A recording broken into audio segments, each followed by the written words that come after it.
a triple kill, but Sona Finn, he'll deny the plant. He sees 2 more kills. Oh my god! Sona Finn will find more! Where's Miracle? He's trying to come upstairs, but Crafty will get the ace. He'll get the plant. He'll do it all. Device misses shots. He's gonna have to go for the front. Oh, He pushes Dylan! on through. Dylan is better. Round 2, and there's another as Tyrant is finished off, and they all line up for Bone.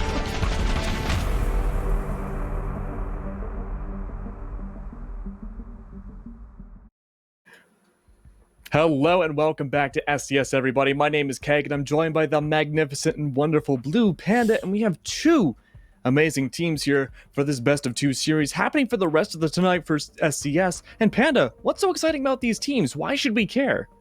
I'm casting them, that's why. Oh, No, I'm yeah. kidding. It's down to earth. They are a staple so far. They really have cemented themselves as one of the go-to teams in the SCS competition. On the other side of the bracket, it's another team that played through the open quals. They did a phenomenal job from what I got to see them as well. So I'm excited to see that. Honestly, this is my first time getting to sit down and watch a full game of theirs while also being able to cast it, so I'm not too upset about that either.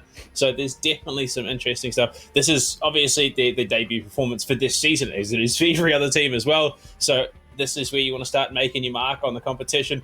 You want to start making a name for yourself here, and there is an unfortunate downside of that where you could potentially draw a target on your back. It's true. Being such a good team means that everybody else wants to go after you here, and Down to Earth may face a lot of opposition with that, but what is a better team to do that against no plans? But looky here, we do have the roadmap for the rest of the season. We are in currently week 1.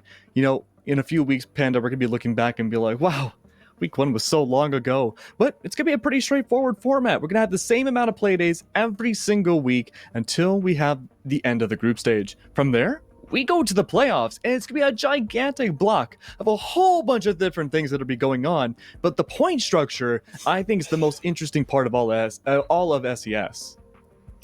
Yeah, look, the competition, the way it's set up, the format overall, it's a unique one that I'm not saying has been plagiarized by certain bigger tournaments, but it's one that people seem to agree is very effective, and it does make for a more enjoyable show overall. So, I mean, there's a reason people consistently come in, week out, aside from, our lovely faces, you and I, Keg. I couldn't understand why people wouldn't want to watch us, but it's a great format. It's enjoyable. You have that added excitement, the added flair of potentially going to, infinite overtime, which we did have a couple last season, and there were a couple of lengthy ones as well. So definitely, that's why I enjoy it so much at the very least. Might be jumping the gun a little bit, but do you think we're going to see infinite OT tonight? God, no, please.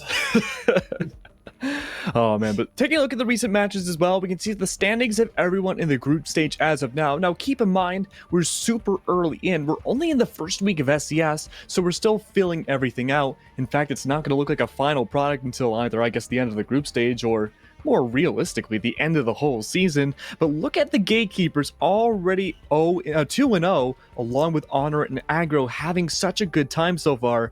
But I'm noticing that round differential being +9 on Aggro's side.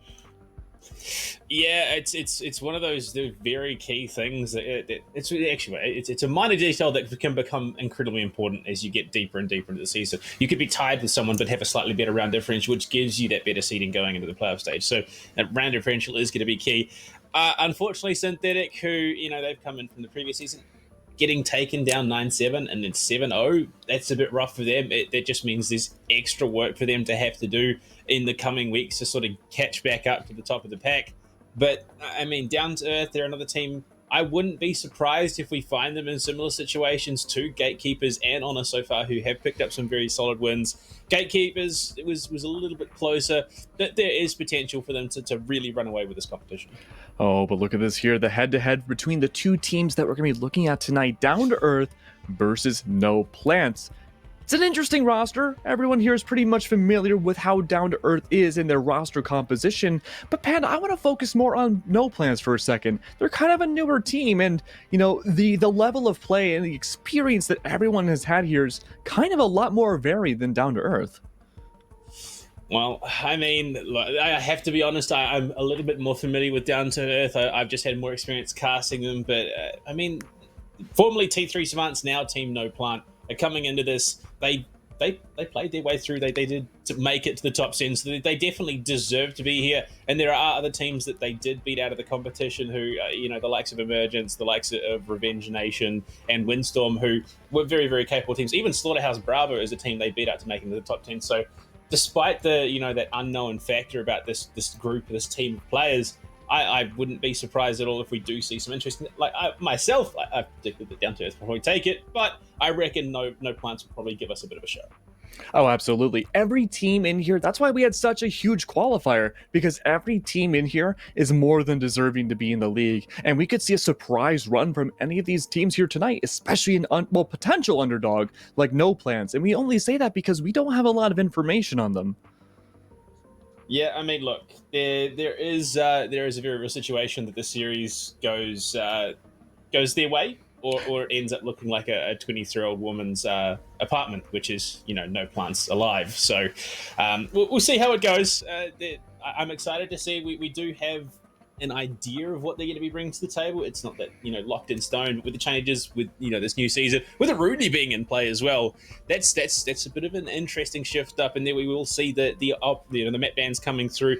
Coastline, Villa, Cafe, Theme Park, and Clubhouse all banned out, which means we are going to be heading to Consulate first, and then Oregon. So 2 maps that are pretty well known in the competitive pool. I know you particularly aren't the biggest of fans of at least 50% of the maps that we're playing today, but I know I am, and it's for a very particular reason. And unfortunately, I won't get to see the ACS 12 spawn peak coming up from a Maestro on the defense, even if that's how I choose to play my game. I just don't like Consulate. There's nothing appealing about that map. I feel bad for both teams wanting to play it. And, I was talking to some players earlier, and they were raving about how much they love Consulate, but, man, I mean, it's a decently balanced map, I suppose, but it's just, the issue with the Consulate is that the strategies by now, right? But it's also, on the flip side to that, a really good testament about how 2 teams can really measure up to one another. And I think that's a really good way to see Consulate early on in this season. Yeah, I mean, it is one of those ones that has been in the map pool for a good long time. Oregon's a little bit newer, but it's been played to death, so it almost feels like both maps are on the same level in terms of familiarity for the majority of teams and majority of competition. So, I mean, there have been rumored changes coming up in the near future. Nothing, I think, other than the Nordic League has confirmed it, so I would imagine it's probably true. I'm not sure how I feel about that, but it could be some, fresh life breathed into the competitive map pool. Oh, that would be fantastic to see. Who knows what's going to happen next, but I really hope we do have a change. All the maps in Siege are cool one way or another, but being able to diversify it a little bit more and see some new blood come into it is definitely something I think we're all looking forward to here. But, we talked about Consulate. What about Oregon? It's kind of the other side of that same coin, right? Yeah, I mean, you basically can run very, very similar strategies. It's a very, very deep map. You have that depth of roam. That teams have figured out basically how to run the map. We're not going to see anything crazy. I say we're not going to see anything crazy out of the ordinary. I was casting the Oceanic Challenge League qualifiers the other night, and I got to see 5 shotguns brought first round of Oregon defense, and they won it somehow. I don't think we're going to see that here this time, but I'm anticipating maybe some pocket picks coming out, and maybe some, either team bringing that comfort pick over what is traditionally played. Look, my favorite part, though, is the operator picks here. I can't wait to see what we bring out first. Probably going to be Maverick and Thatcher, if I had to guess. There you go. No surprises. Down to Earth taking that one off the board. The follow-up now becomes the unquantifiable operator. Is it an ace? Is it a nomad? Is it a jackal? Something like that. Something, flank denial, which is such a key part of a map like this. You want to lock down those stairs if you can. It's going to be a Maverick instead. So this is, they're setting themselves up for the basement bomb site. This is where they want to pivot, get those big rounds on the board on the defense, and taking Thatcher and Maverick on the board, you have to be a bit more creative. You have to get control of piano, open up the floor, deal with whatever denial is behind the wall, and then go from there. Oh, but the Valkyrie is gone too? No, I mean, you don't see as much in Neon Dawn, but there was a lot of external cameras that used to be placed outside on Consulate, and now, even though it's been relegated more towards the inside area in very pivotal power positions, we're not going to be seeing Valkyrie at all, so a lot less intel on the board, but that means we might see more intel denial. But let's not forget about Wamai going down as well. That's going to be a whole lot more projectiles we could see from both sides, namely the attack, though. But Jaeger will, of course, still be on the board, so there's still some projectile deniability, just not nearly as much without the Wamai.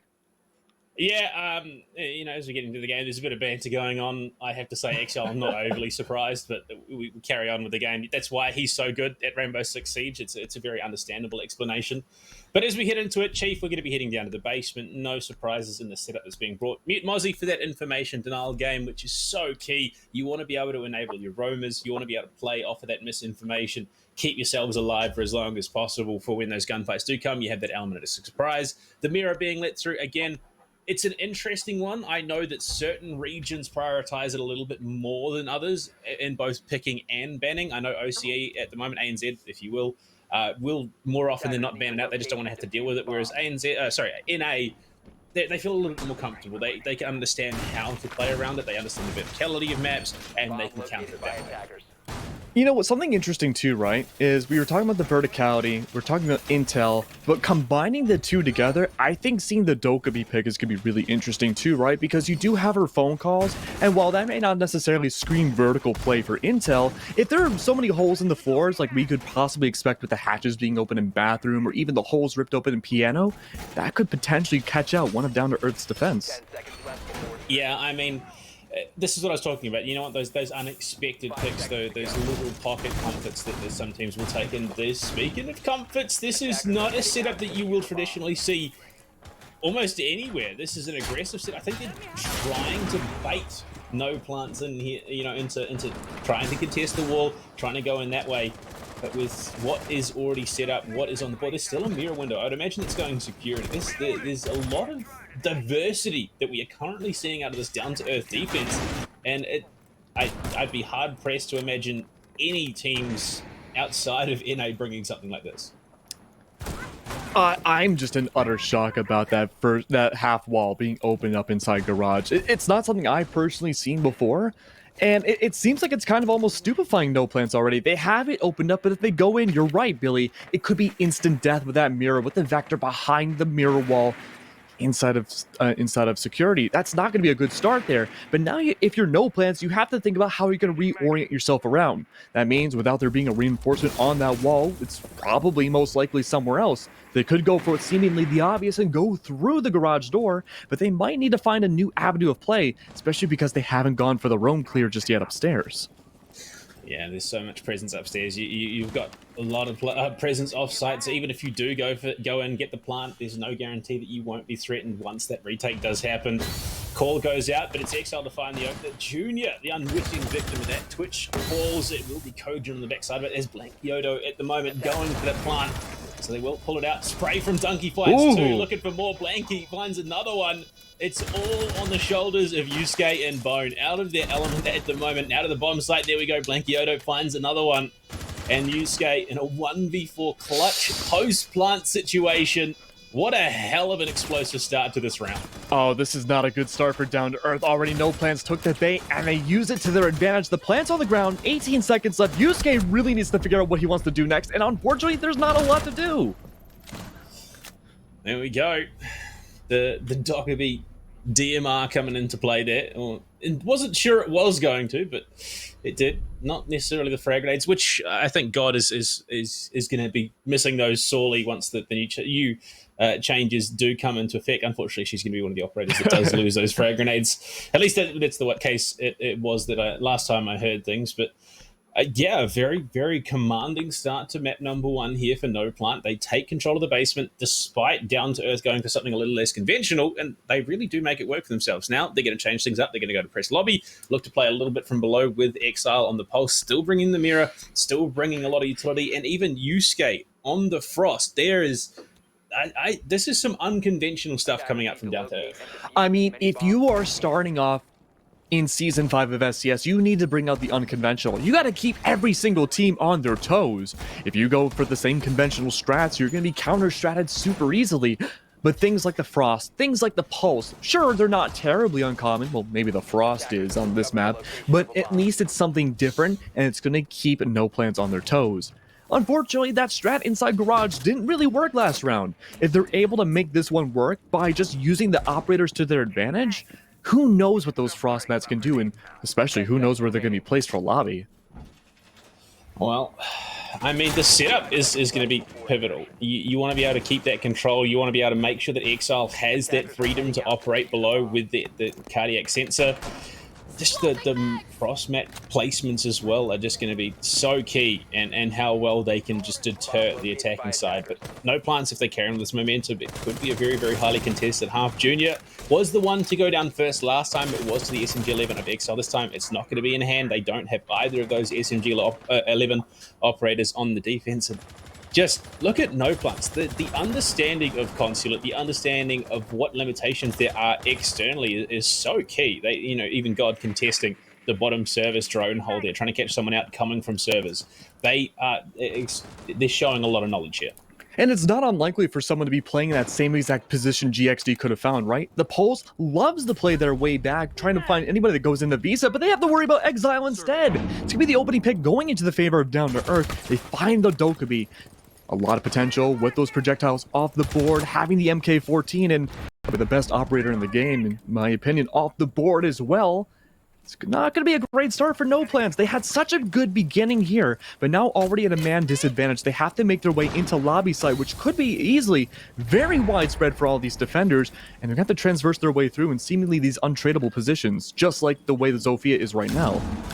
Junior's already in, threatening into behind Koji in there. Cole finds a kill as well. Thank you to going for that plant. Call will be dropped. So will Yusuke at the hands of Donkey with the M762. Upside down repel. Can Bone find anything? He's got to drop. Junior's found yet another one. Devoso to go down. The drop shot. Beautiful. With the 416 finds the kill. And it's in a 1v2 post-plant situation. Again, No Plants getting in, getting the job done, and securing themselves defensive positions. Blankioto finds the shot onto Bone and shuts it down. 2 rounds. 2 very, very competent plants, and Down to Earth, who were, standouts in last season's competition, they're looking a bit shaky here.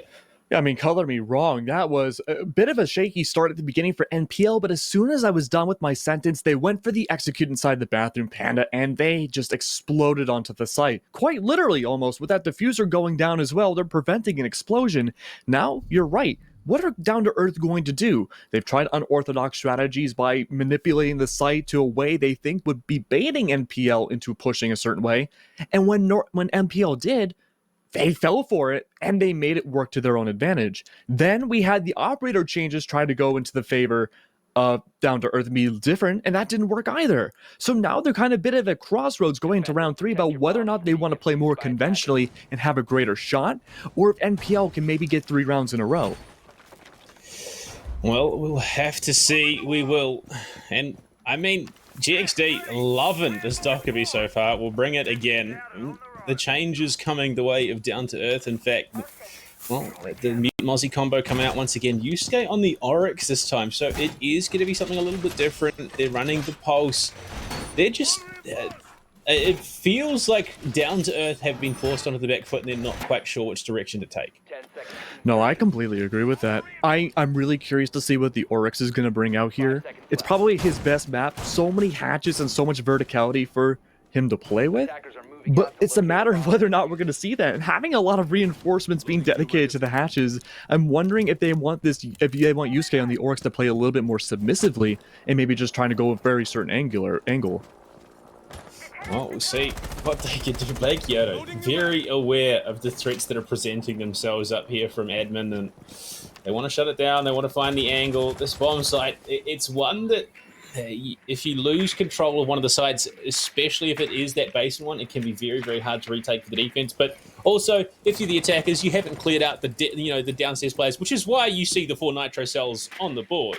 They're going to be bunkering down in the basement, locking down that position. If you don't deal with that threat, you don't find a safe place to plant. I mean, I have seen an entire round 1 on this bomb site without a single shot being fired. It was all nitro cells. I mean, I could believe it, especially with all the nitro cells, especially with the cardiac sensor, no less. It is a prime position for this Pulse to be in. Unfortunately, though, again, No Plant's going to be the wrong end of an opening pick. It's going to be in Down to Earth's favor, but if you remember from last round, that didn't really matter a whole lot. The only difference this time is that instead of an execute, we see Yusuke with a triple kill, clearing out the ways of No Plants, and there's still 2 more left, the Dokkaebi and the ace, last ones alive now, have to transverse their way through a minefield of different nitro cells, having to make sure they don't get caught out by those, and also being able to get onto the site and go for the defuse. There's a minute and a half left on the board. It's not an impossible situation, but it's pretty damn close. Blankyoto, transversing his way down the spiral stairs, doesn't have a visual on anybody. Even his drones perhaps don't have anything either, but them both ganging up together, trying to cover each other's angles, looking for those potential trades. Little do they know, as much as they want to go for A site, they have a whole lot to worry about down below. Yeah, unfortunately, that's exactly why you see all the Banshees stacked up in the site. It's all about the information game. It's all about them, you know, keeping the attackers stuck in the exact same spot so you can go for the Nitro Cell plays. One has been dealt with. Oh, the Banshees from GXD. Yeah, look, there's still two more on the site. They're going to go for the table plant here. But look, you can see the floor having been over. He's going for the Volt Prompt. Will he get it? Yes, he does. He's up on the fighting cabinet. He sees Novozo. Does find it. So that's one Nitro Cell off the board. They still only need to connect two. He's looking for another one. Can't find it. It's Kojin from downtown with the big long arm through the floor. Exile rotates up. The Noarengo MP5 skin just chipping away at the health. And down to earth, they will get themselves on the board finally. And it's about time to, right, down to earth, finding the first round in the entire Season 5 series on one of the most hotly contested sites, I would say, in all of Consulate, and especially maybe even all of Siege.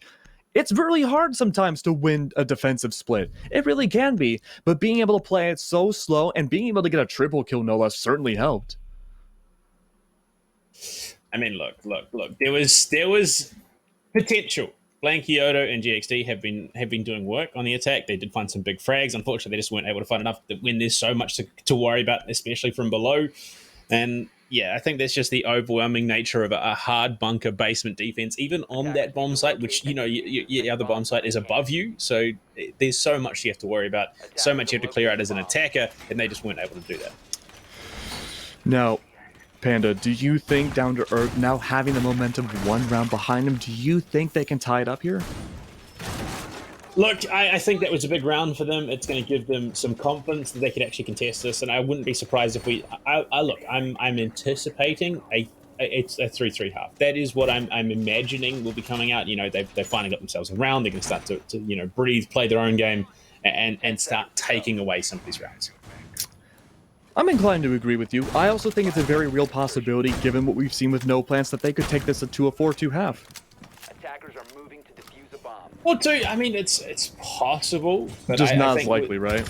Yeah, I just don't think it's quite as likely. I mean, it really comes down to how this round plays out. How well can No Plants, you know, bounce back from that unfortunate loss? And this time we aren't going to see that odd mirror setup that we saw previously. They've gone for a Maestro instead. No ACS12, so again, I'm still disappointed, but I suppose the older 5.56 is just as good. Already, they've gotten the tools off the board. They've gotten the mute jammers dealt with. They can now start to open things up, and all three panels have now been breached. And open it they did. Last time around, we saw that middle panel not reinforced, and it was easy peasy for No Plants to get in and get the plant and take down everybody on site. This time around, everybody on both teams are playing much more slow, except for GXD. They're going to be permanently slowed down to a stop because they're dead. But Bone, being able to get that opening pick, it's going to be a strong one too. The Dokkaebi not having a lot of recourse here. Less intel to work with now for No Plants. One less body on the board to trade back shots. But everybody else on No Plants are opting to possibly not even look into going on B site. They'd rather maybe go for A. Well, as they do kick things off here, one down, unfortunately losing out on the Dokkaebi early is gonna cripple them a little bit. It's gonna make it that much harder to find that information, but they've still got positioning. They've still got some key players on the board. Blankyoto just removing Exile. The drop through the hatch is dealt with. Yusuke as well hits the dirt. The Mozzie, unfortunately, just not in the right place. Bone doesn't really care. He's gonna find a frag of his own with the 416. Kojin playing the bullet hole with the reflex on the older 5.56, the big gun that goes burr. If it can connect with a player, it will make it so much harder for them to commit to this plant. And the biggest advantage No Plants has left to them is the fact that there is so much time available. Unfortunately, there is also a player above. It's Novozo holding that SMG 11 angle. And hey, there we go. He's found Blankyoto. 1 minute left on the clock here. I don't think we're going to see the end of this time limit here. Look at that already. Navosa being hotly contested inside Piano. Tries to throw the C4. Is that going to be enough? The answer is going to be no. In fact, a mini C4, a frag grenade goes in retaliation and sends them into a DB&O. Callie, the last one alive, is going to, of course, connect it, but there's still 2 more bodies to worry about. Making their way down yellow stairs, only 45 seconds. No diffuser in hand either. It's going to be completely surrounded in a gigantic pinch, but no more. It's going to be one half of the crowd gone. Callie might be able to get the diffuser, go for an emergency plant, but with 30 seconds left, Kojin needs to clap it up. He's a big boy. Any step he makes is going to be extremely audible, so much so that Callie comes around and finds that Maestro. Good night, sweet prince. Kojin does go down. I think that comes down to the straight-up gunfight. The older 5.56 is great if you had that extra moment to catch your opponent unawares, but with the L8, as soon as you take a head-up gunfight, more often than not, you are just going to straight win that. The gun has a slightly better overall damage output. You are going to win it, and especially, I mean, the way Carly faked that was superb. The picture-perfect situation to win that gunfight, and that's exactly what happened. We're returning to Garage again. 1-1 between both teams so far. This could be... Jeepers. Whew. Okay. The Cayenne is an interesting choice. I mean, everything you said, Panda, about Maestro was completely true, but maybe having a little bit more versatility with something that's not an LMG could be good for those last-minute clutch situations. Well, the clutches are going to be big.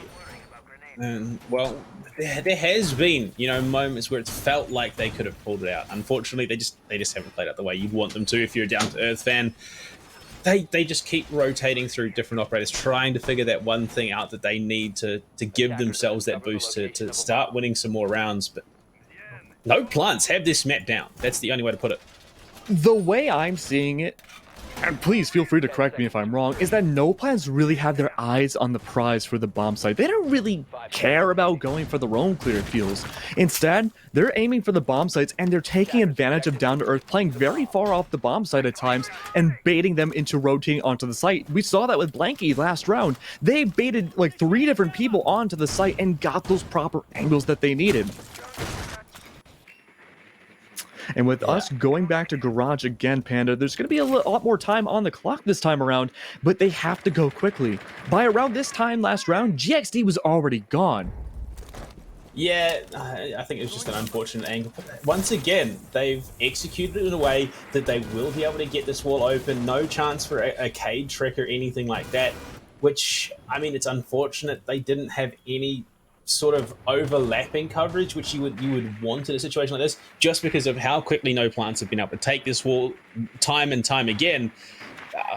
Something needs to change, and unfortunately we're so deep into this half that there's not much time for it to happen. Yeah, at the very least, if you're down to earth, you need to win the next 2 rounds in a row in the most ideal situation, but that 4-2 split is becoming a little bit more likely every second that goes on through. GXD, again, already takes some damage. Okay, maybe 100 damage now, but with that being said, look at Donkey and how much positioning they've already gained on the top of yellow. One behind the mirror shield on the other side could be good, but even then, is that going to be enough? Donkey taking a whole boatload of damage, needs to hold down as much as they can, but they're huffing in too much non-air gas, and Exile's able to find yet another one off the board. 1:30 left, Panda. 2 bodies gone, one being a hard breacher, one a great entry, the other being a supported Dokubi's gone already. You're pretty much stripped down to your skeleton crew. There's still some incredibly capable fraggers on the board, though. That's the unfortunate thing for Down to Earth. Yes, you got rid of GXD and Donkey, but Blankioto and Carly are still there. You've also got a Junior playing the Ash, so they're very, very powerful guns, very, very competent players. Carly throwing the frag grenade. Will he get it deep enough? It's going to flush the player out of that position in security corridor, but Carly's on the hunt. Can't find anything, unfortunately. Bone just there at the right time to help, baiting his teammates somewhat, and again, that vertical angle coming in from Navoso. Blankioto, can he find the angle for himself this time? No, he's on the bomb site. He's going to find a down, so it will be down to it. It looked so close. Okay. There's no need for that Exile. He's down. Don't kick him while he's there. But I mean, that was an excellent round from Down to Earth, right? We talked about what happened the last time we saw Garage before that last round, is that they baited themselves rotating onto the site. Maybe they panicked a little bit, hoping that the fuse wouldn't go down, and they just fed perfectly into the sight lines of multiple different members of No Plants. With that being said, We didn't see that last round. They held their angles, whether that be in piano, a whole floor above, or even inside security room behind a soft wall. They held their angles and they won those gunfights.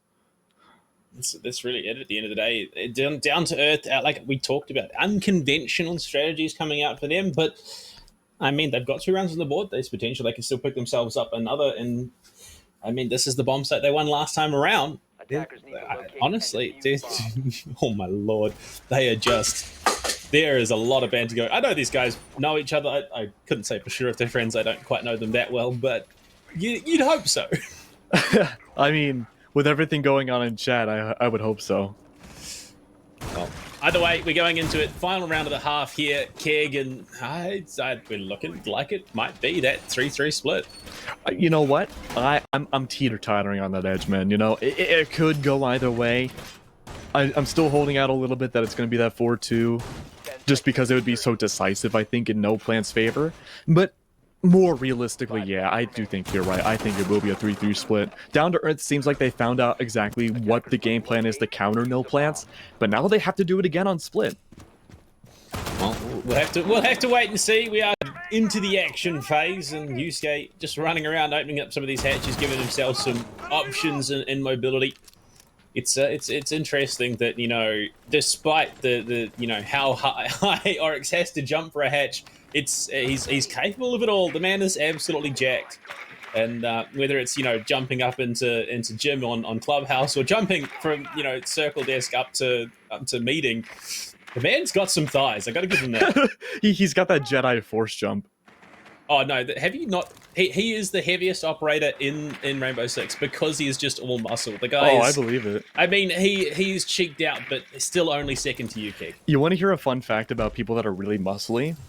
They're the ones that can't handle getting a tattoo the most because there's no fat to, like, separate the pain nerves or whatever.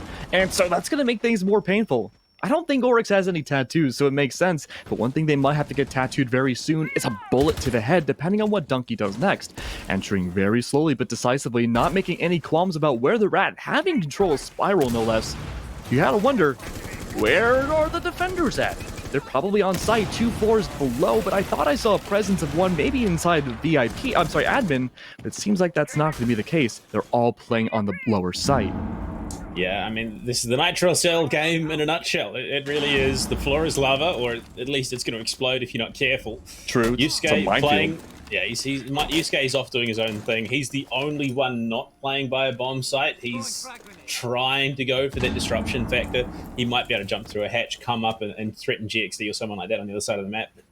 You can see the respect that No Plants is currently paying to their opponents right now. Definitely. They're allowing No Plants to just roam as much as they want on the top floor, and it doesn't really affect them a whole lot because they're able to have those other 2 floors seemingly of safety, except for A site. That's going to be the interesting one. We saw Blanky go for the attempted plant only a few rounds ago in the same instance, but now with the cardiac sensor on board and 3 nitro cells to work with, we're going to have to wait and see if Blanky can survive the next few seconds. That could be pivotal about whether or not No Plants can bring this 4-2, but bodies are dropping rapidly on the side of Down to Earth. The plants could be going down as well. Those 3 C4s we just mentioned, Panda, are the last ones left. They have to go for this now or never, but they're still looking at the cardiacs as the bodies and brethren are falling completely. They try to go for the C4, but right at the wrong second, right at the wrong plant as well. Having a huge vertical angle from GXT's side is going to make sure that no defender can get there safely. And if they have any C4s left, they could use it, but the answer is going to be no. Kojin, now the last one alive, has to transverse his way at the top of Spiral stairs, but even then, there's a body right around the corner. 26 seconds left, and the bodies are not counting yet. He has to move up as much as he can. The frag grenade going to stifle his way a little bit more. But if he can just move on forwards, he might have a chance. It's a 1v5 and a defuse with 10 seconds left. This round's all but over. No plans. It looks like they're going to have 4 too. Yeah, I mean, look, it seems that No Plants found the answer, which was just go upstairs 5 head, and they've done that quite well. Time is just not there. They take the split 4-2 on Consulates. Not crazy considering that, you know, it is slightly more favoring the attacker side just because of how you can utilize the map to your advantage, and that's exactly what we saw from No Plants. They were threatened and executing on the bomb site from that same floor, so they said, we'll go upstairs, we'll open up all these very long angles. You can't throw a nitro cell that far, so have fun.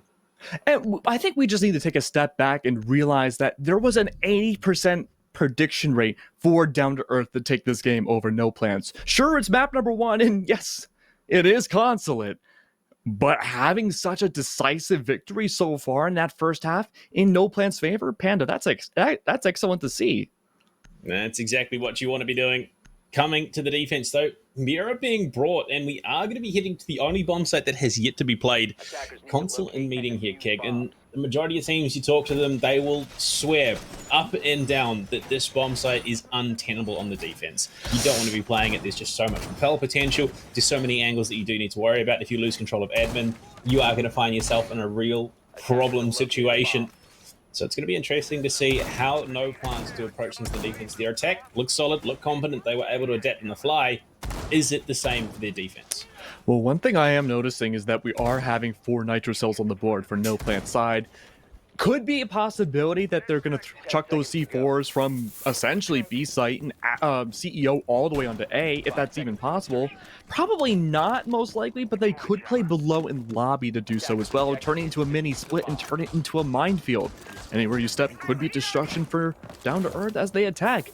But you're right, we have to see how they want to transform this site, because this is not an easy site for any defense. Well, either way, we're going to find out just how well things play out for No Plants now that they've switched into the second half of things. Down to Earth, they made a name for themselves last season, obviously winning it overall, but just proving themselves very, very competent. Both aspects of Rainbow Six Siege. They attacked, they defended incredibly well. They have the know-how, they have the just experience and mechanics down pat. So, I mean, the question is, innovation is the one thing that is going to decide how this map goes. It's going to be really tough to see how this opening engagement goes down, no matter where it might be. One already repelled upside down on admin is going to be a good start, depending on how this Mozzie plays. We are hearing some of those mirror shields breaking up completely, but nothing to really show for it just yet. Everyone on Down to Earth are playing it very slow, very consolidated, but they're able to explode a little bit and find the opening pick yet again in their favor. It's always GXD to fall first. The Mozzie's going to go down. A lot of intel off the board, probably, but the Jackal still hasn't really done a whole lot besides find the opening kill. If he can get those footsteps down, it looks like he has to go inside to get it. That could be huge to figure out where this potential roamer could be upstairs. Yeah, look, I think I have a theory as to why this is happening repeatedly. I think that was Mozzie. Yeah, that unfortunately is not going to... Oh, maybe not. Who is going to be feet spotted? Not quite sure what the plan is here from Uskate. Feeling themselves in a bit of a pinch. They're struggling a little bit. But I have a theory as to why GXD is the one going down. GXD is one letter away from God. God is all about sacrificial lambs, and that's how No Plants are winning these rounds. They got to sacrifice someone. They're gonna get the blessing, and there they go. It's just simple. It's logic at the end of the day. I mean, some people could say that this 4-2 split in No Plant's favor is nothing short of a miracle. I think it's pretty convincing the way they've been doing it so far, but this upside down repel is going to be a little nasty too to see. I'm curious to see how Down to Earth want to push this towards the end. Seems like they're trying to Cobra constrict all over A as much as humanly possible, but there's still no real execution onto the bomb site yet. The timer's ticking down, Panda. There's 40 seconds left. Everyone on the defense still hunkered down on one bomb site or another, and possibly a little bit of bathroom as well, but no one's been able to find that delicate strike. Bowen might be able to break the dam open a little bit more, but the trades are flying everywhere all at once. 4v2, only 2 left alive on the defense. No Plans have had such a strong opening and such a strong game so far, but if their defense is going to start up a little shaky, that may be the way it goes. Suddenly things turn to a 2v2. Donkey and Junior, last one's alive, holding down the fort. It's going to be an entry onto the side. Junior with a triple kill, no less. But what about Kojin? He's able to bring it almost down to a 1v1, but there's still one more to deal with, and No Plans bring it back. Somehow, they lose a player almost instantaneously off the bat. And No Plants are still able to recover, keep themselves in the game, not lose control and spiral things beyond all redemption. I don't know who these guys are, but I'm liking the way they approach the game. They are demons. No, we established it's biblical. They've got the support of God because they're sacrificing one of their players at the start of the... I'm not going to go into it anymore. I don't know a lot about Godology. Neither do I, and my mum is a Baptist minister, so that's... see, my grandfather is like a rabbi. Oh, L'chaim. Yeah, I don't even know how to pronounce that. Neither do I. It's not a prominent religion in New Zealand, but hey, they're cool people. Yeah. Oh well, let's get back into the game, Nick. It's 5-2. Oh, No okay. plants. I don't know where they're pulling these rounds from, but they are coming through with success after success. There's been 2 minor hiccups, one of them on tellers, one of them on base, but now we're in the second half. They've won their opening. Somehow, they went from a 4v2 to a 2v2 to a 1v2 to a 1 versus 0 and won it. I don't know. This is no plants are just I don't know whether it's just incredibly high capability on this map, or they're just incredibly capable in their own right, because I think they qualified what 8th in the closed qualifiers, something like that overall, and they're now taking the last season's champions to town. I mean, no matter what happens to the outcome of this map alone, I'm definitely gonna be keeping an eye on No Plans more. They've just been playing so well. Remember how Down to Earth on their defense were playing like really unorthodox? We're not seeing that with No Plans. This is a pretty standard defense, if I do say so myself, and I'm wondering if Down to Earth are gonna have an easier time getting on to Garage doing so. Maybe not. Look at that. Yusuke's already gonna fall to Junior, and that's the opening pick. You lose the Ash, the entry. Sure, it's not the end of the world. I'd be more concerned if they lose Ace. Yeah, it's one of those situations where you want to be efficient with your resources. You still want to be able to contest gunfights as well. Ash is going to have a limited, effectiveness on a bomb site like this, other than opening up the floor, other than using the R4C to get frags. So yeah, it's better that Yusuke went down rather than losing out on their hard breacher and Kojin. But it's still not a gun you want off the board early. But look at Navozo now.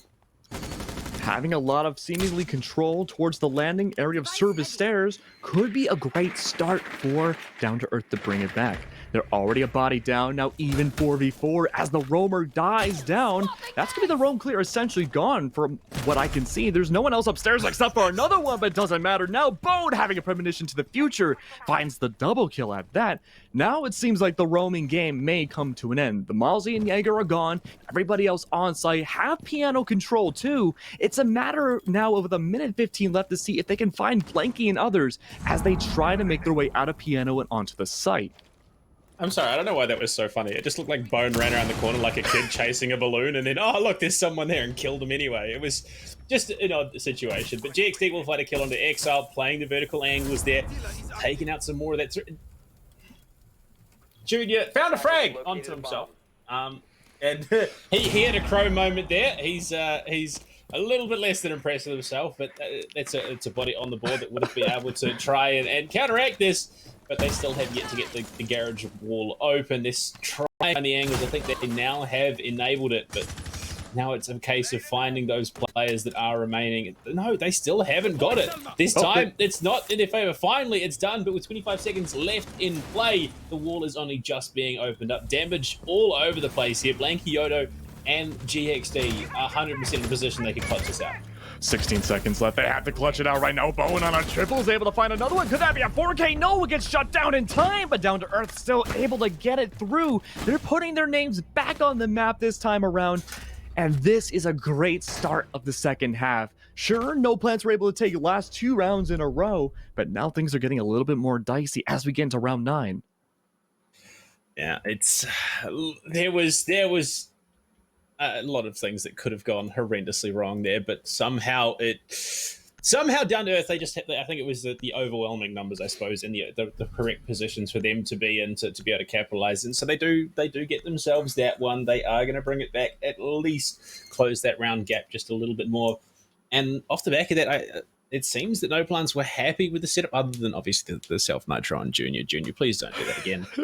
They will be heading back down to basement with an idea of how to reapproach it.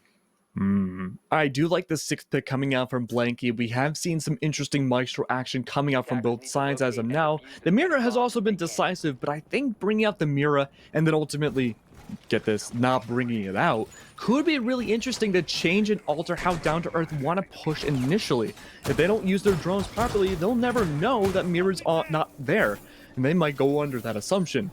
But if they realize it early on, they could go for a much more default and maybe even much more of an aggressive strat. Well, aggression has played an interesting part in this matchup so especially far. Bone. Yeah, Bone, the man is just the swing king. He pushes in, especially when he's on Zofia. The guy is always just going to do absolute bits, and that's exactly what we saw from him. You give him that initial gunfight. It's like a you know, a car engine on a cold day. You got to let it warm up a little bit, but as soon as it does, you're good to go. You're off and racing, and that's exactly where we see him at the moment. Oh man, my car's in the cold right now too. It is not a fun time turning it on. Each time I think I'm going to explode. This will be my last time turning the key. Luckily though, both teams don't have to deal with that at the moment. The only key turning they have to do is getting an execute onto the site and winning those rounds. The car engine, being the majority of this game now, needs to rev up and see how these defenders really want to play it out. They have a huge 2-point advantage as of now, but if they're not able to hold on to it, we could very well see an overtime here depending on how No Plans does and if they can get to the match point first. Well, they do have that potential too, but I mean, again, it's a case of down to earth. Really, that down at the moment, is it just a case of their defense was a little bit lackluster here on Consulate, and now that they've switched things over, Bone is just going to go off with the Zofia. Let's wait and see. As we do, the first minute is now come to completion. No real trades in terms of information or even damage. So there's a lot of patience being shown here by Down to Earth. We're not going to see them go for that exact same swing setup. They're taking their time as they did previously, but we're not going to go for that explosive execute this time around, I don't think. And we don't see any particular roam clears coming out from No Plants either, right? They're able to have full upstairs control without really much of an issue at all. In fact, it seems like they're all pretty much huddled onto the bomb site itself. One might potentially be on the downstairs side of Spiral, but it looks like they may have relegated themselves away. It's unknown as of yet whether or not they can push on forwards. Navos are putting air jabs down to prevent any kind of flank from the third floor to come through, but that gives all the more time for everyone on the attack to pretty much have free range of the top 2 floors and potentially get closer and closer to their way onto the site. Well, it's not going to be an easy trip either. Having lobby control now, going for the roam clear search, not finding a lot as of yet, Panda, but there we go, the dam breaks yet again. Cowie's going to be the Mozzie gone yet again. GXD, who we claimed was the prodigal son, still able to stay alive on the bomb site itself. Him taking a much more defensive role, Panda, seems to be like the way to go. But still, without any hard breaches open, 45 seconds left, Down to Earth need to rev it up.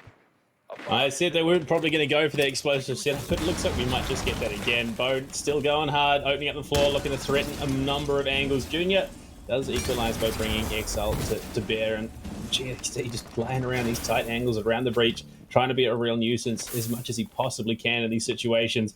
Ping's going out. They have an idea of some of the positioning here. Yusuke just desperately trying to deal with the barbed wire. Bone as well, threatening as much as he possibly can from above, but there's 15 seconds left. They have to get onto the site. There's no time. Bone pull out a phenomenal fragging fest again. Donkey finds Navozo. They haven't got the time at all. GXD goes down the swing there from Junior, finds one, finds a triple. Unfortunately for the Down to Earth squad, they don't have the time to go for the contest.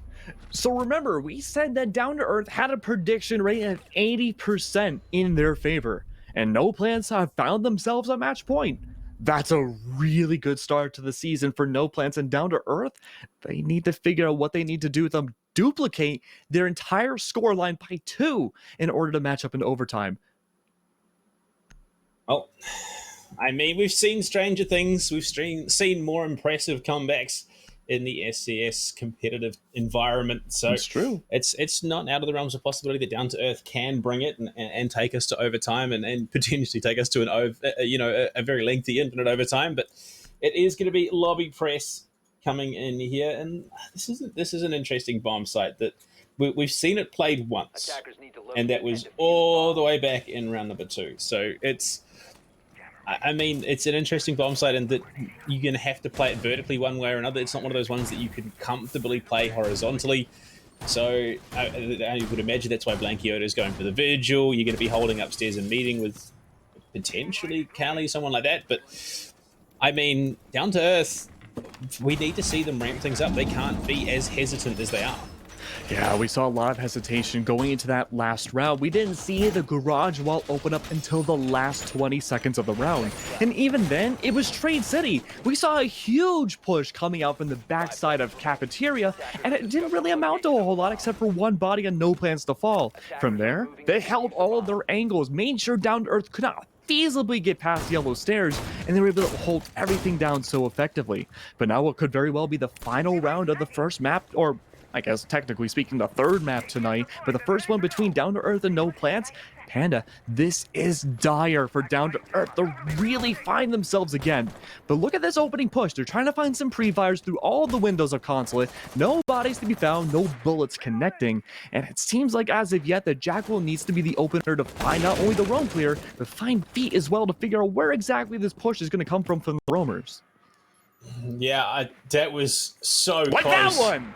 Yeah, I mean, no. So Exile opened the garage wall, saw the elbow of Junior, and just pulled back behind the wall, went for the drone.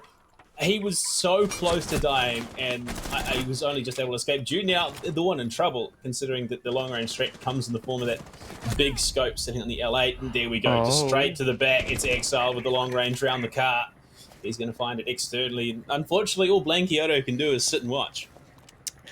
What a rough start from No Plants Junior. No trade capabilities by themselves at the bottom of garage. Gonna be taken out now.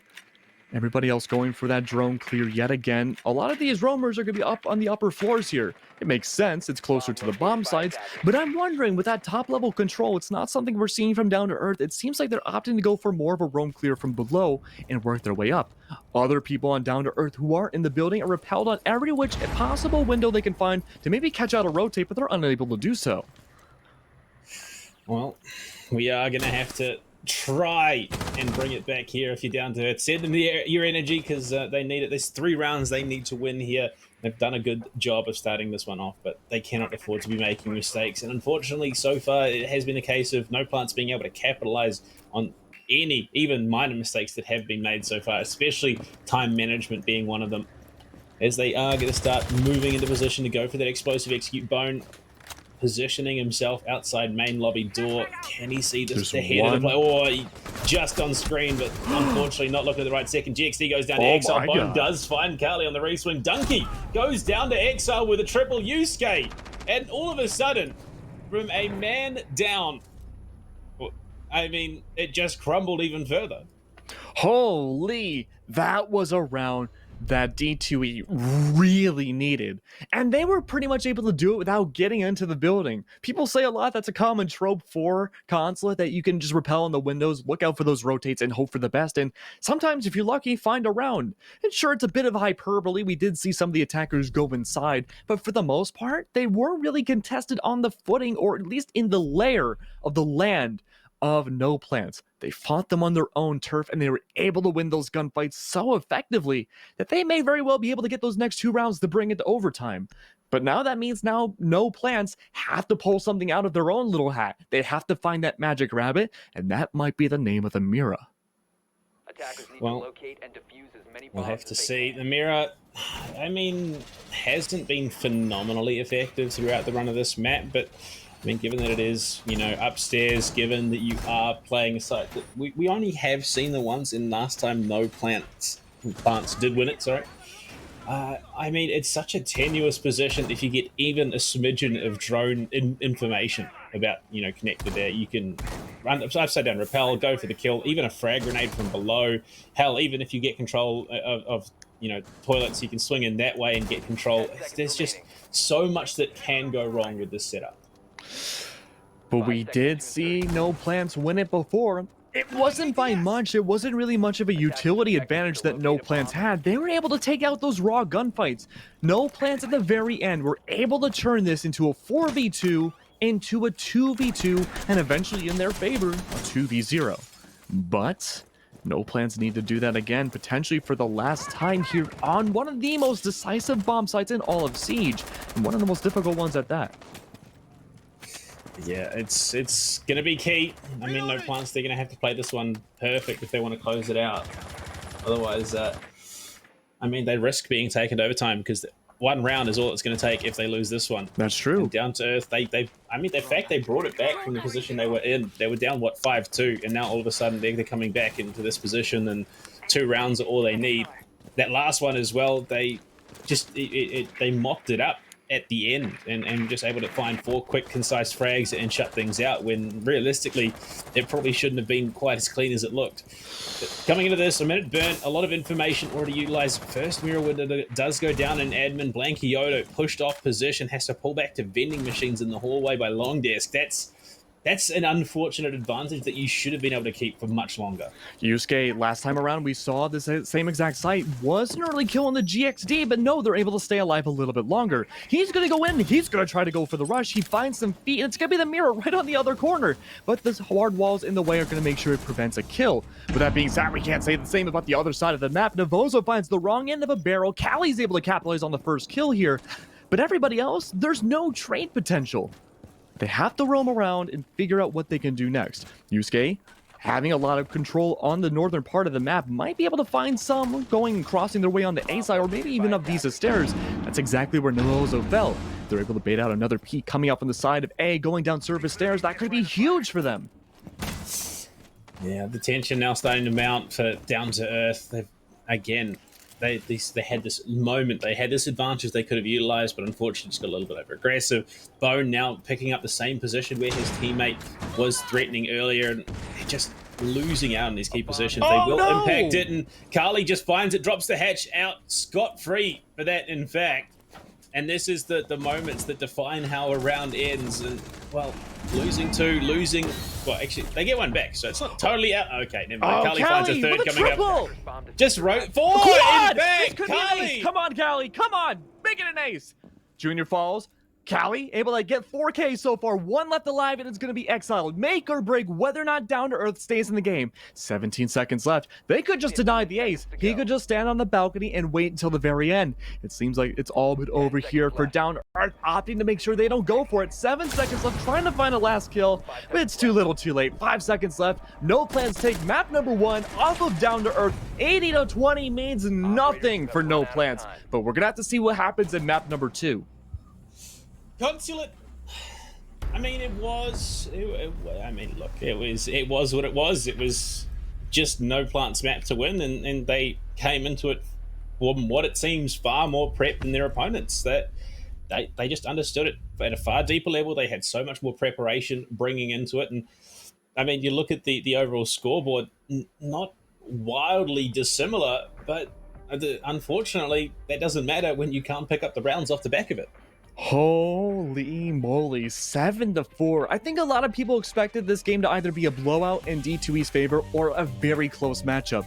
And I would say D2E going 4-7 comes really close to being a close matchup, but it just falls a little underwhelming on the radar for it to be, a close matchup. D2E maybe just needed 1 round to get that 7-5. That's a normal scoreline, but 7-4, it's not quite the same. Yeah, just these little things that were leading Down to Earth.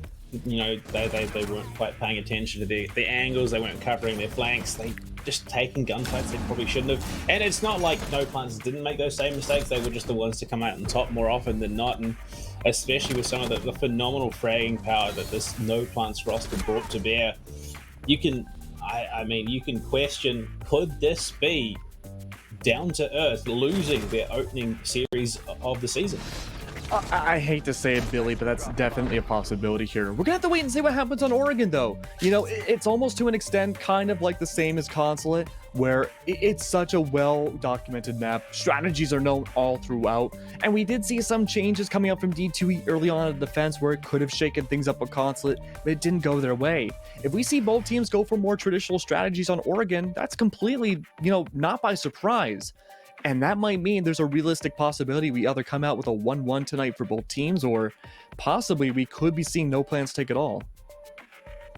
Well, I mean, look, we're not going to know until we get there, but if this is any indication of what we might see, despite the community poll, despite popular theory as to what might happen, despite the vast majority of our own caster predictions, and yeah, I'm one of those people that I just said, Lynx might get this one, and that upsets me. Yeah, me too. I said Down to Earth. The Lynx was the only one. His 400 IQ lawyer brain somehow knew that No Plants would take it. I mean, look, hey, it's only the one map. We're not done just yet. There's still that possibility of a tie. So we're not going to count Down to Earth out of it just yet. It's just the one map. They have the chance for a reset. So, I mean, look, Oregon, it's not quite as compact as Consulate is. There's a bit more variety in terms of how you can play that roam game on the defense. There's a lot more angles that you do need to worry about externally because of the way that the map is shaped, and you can't necessarily abuse the 2-4 verticality like you can in Consulate, which is how they did pick up that second Tellers bomb site. So, I mean, there is room for Down to Earth to play their own game and bring it back. That's a very strong possibility. I think Down to Earth will find a little bit more comfortability in Oregon. I don't know if that means that they're going to win the map. I don't know if that means they're going to win all the rounds necessarily, but I do think going back sort of to the basics and having that comfortability factor will be good for both teams. But I mean, look at Bone. We saw him with that crazy double kill at the very top of CEO. That was so nice. And getting those entry picks, getting that huge KD, that was important. And Exile, not too far off, was able to do something similar. Well, I mean, you just look, you compare the ratings. Donkey versus Bone, 1.3 to 1.13. These ratings, you look at each individual player as they stand, they are so close.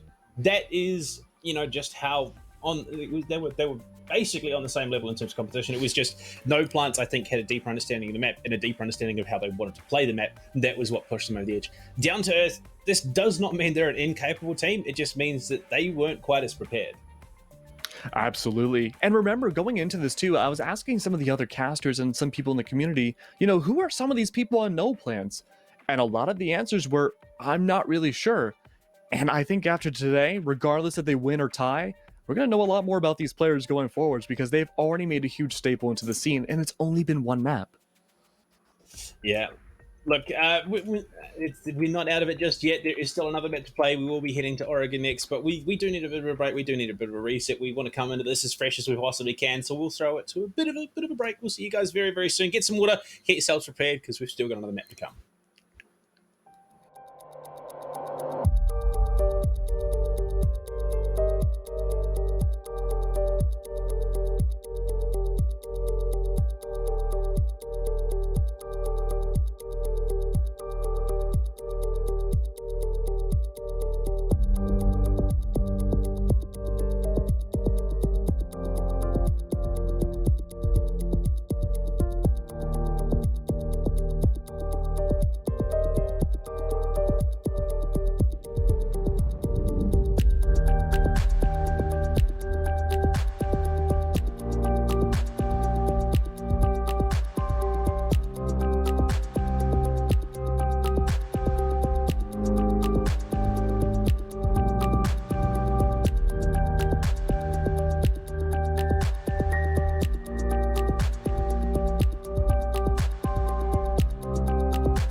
Hello! Hello and welcome back, everybody. A Sorry. little messed up Yeah, here. I was in there the we wrong go. channel. That's okay. We are back again. Holy moly, we saw a fantastic game, Panda, coming out from No Plans. A surprise to everyone for sure, but a beautiful one at that. Now, down to earth. They need to mix things up a little bit more. They might have to go back to their basics, and it's surprising to say that could be a mix-up from them. I mean, the question is, yeah, you're right. Do they go back to basics? Do they play what they know? Do they stick with what's comfortable for them? Or do we see them pull out what we saw No Plants going for? Going for the innovative plays, going for the stuff that is slightly less conventional. I mean, a Rooney is in play currently in this season. We didn't see it once on Consulate. So, I mean, it could indicate that neither of these teams are really stratting with her. Or, I mean, they just don't think it's that strong. But in reality, that what she brings to the table could fit quite well in how they win rounds. That's true. To be honest with you, I've never casted in a Rooney before, so I might need to pick your brain a little bit about how the strategies with her can completely change how a defensive map goes. Didn't you play in the showcase match for SCS and punch someone with a Rooney? Yeah. I'm Let not me an tell you. expert, guys, but I never, ever laughed so hard in my life when I just took my fist and punched Jazzman as hard as I could in the skull. I wish we were recording that because I felt like I blew out a lung laughing. Luckily, though, we don't have to see possibly that coming out this time around, but we are returning again on Oregon, and I'm really wondering if the operator bands are getting mixed up here. A lot of the plays that we saw in Consulate were mixed up, so maybe all that craziness can happen in just a single 4-operator lineup. well, who knows? We did see the It's true. Dockerby coming out repeatedly. It was where I wouldn't say it was 100% effective, but it was effective on the whole. The information provided, the frag grenades, the DMR did make an appearance. You know, your favorite gun in the game, Kick. It was used once or twice. So I wouldn't be surprised if we do see some more of that line of play coming out here from No Plants. They're starting off on the defense, so we probably won't see anything crazy unconventional, but it is going to come down to these operator bands. Do we see Mira let through again? Because again, it wasn't wildly influential in how some of those rounds played out, but it's an operator that in itself is a deterrent to attacking teams. Look, I'm just hoping they don't ban Dokkaebi. That's the only thing I care about. Oh, but Thatcher's gonna go. Surprise, surprise. Probably Maverick. Zero surprise on the whole, honestly. Look, I think at this stage we'll throw in an extra ban. It's an auto ban. You can have it free. We'll get rid of Thatcher because everyone's going to want to get rid of it anyway. Yeah, I mean, I would love to see more diverse operator bans, but with Ace going down, it's Ace or Maverick. It's pretty much a toss-up when it comes to this. Now that Ace is in much more competitive play, it's pretty expected to see. Honestly, at this point, the defending bans are infinitely more interesting than the attackers. I think there could be a lot more that we could see here. Valkyrie was gone last time around. We could see Valkyrie go again. I think it's less likely, but the Wamai gonna be 2 maps in a row now. I don't know, Billy. Who's gonna last one be? I mean, I could see a Cade, I could see a Valkyrie, I could see a Malusi to an extent. I like the Wamai ban. I like seeing it come out repeatedly. It makes the attic hold so much harder on dorms. It makes elbow so much harder on basement. And there we go, the mirror.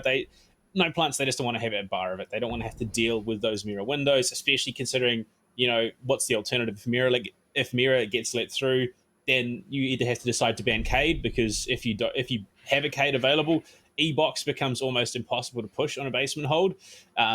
So I just get rid of the problem altogether. Leave Cade in and deal with it any way you can. Oh, yeah, absolutely. And I'm wondering, are we going to see Kaid? No, we don't on the defense for Laundry.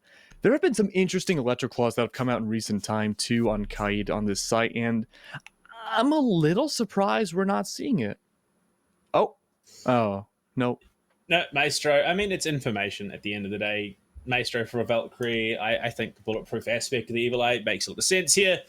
It's going to come down to a question of positioning, and yeah, with Wamai off the table, you've got to bring a Jaeger. We're going to see. I mean, look, there's not going to be a crazy, unconventional setup here from the defense. I would imagine it's going to be an elbow hold, a freezer hold, and then someone floating in and around supply. And I mean, look, potentially Donkey goes off to tier 3 and finds 4 or 5 kills. True, very, very, very painfully true. But I mean, we predicted that too, right? That we're not going to see a lot of crazy defensive holds this time around. I think No Plants, maybe less so, but Down to Earth did some interesting stuff on the defense, and it backfired completely. I think we're going to see a really safe Oregon on both sides. Yeah, I think we're just going to go pretty vanilla, nothing crazy out of the ordinary. You're going to go for the standard elbow holds. You're going to have the standard rotates. I would imagine you're going to have someone roaming upstairs, but with this very, very late setup coming out here, begs the question, where is Dunkey going to play? Are we going to just see a straight bunker hold? Because GXT, he's got the hatch in security. He's going to be playing in freezer, I would imagine. But, I mean, Junior is the one to play offside, it seems. Again, nothing crazy. We're going to see just your average Oregon gameplay. Yeah, nothing a whole lot of craziness starting off this round here. Okay, you know, that was pretty crazy. Yusuke just rushes down and finds GXD no matter who he is, what map, no matter what. It's always GXD to go down first. Are we going to see another miracle play? Is that just like the lucky rabbit's foot for no plans, just having GXD die? I mean, it did work for them enough that and even Exile does agree with a quick nod there. So they understand that they have now sealed their fate. GXT being the first to go down automatically means that no plants will take this round away, and they've just got to take it as it comes and accept their fate. But I mean, we know the down to earth. They're willing to play that rush. We've seen it before from them. They've gone for those hectic, aggressive executes, and oh no, how does he survive that? He's got that Valorant aim. Holy, he's moving around too much. Donkey's able to almost find it against the Nomad. But Devozo, barely any health left, has to play it safe pretty much for the remainder of this round. Even if they push by themselves, not having a trade from Bone from behind, that's going to be another wasted operator gone. You're not going to have that flank watch. Luckily, though, I don't think Devozo's going to take that risk just yet, but it seems like Down to Earth are still trying to figure out the best place to go for the execute.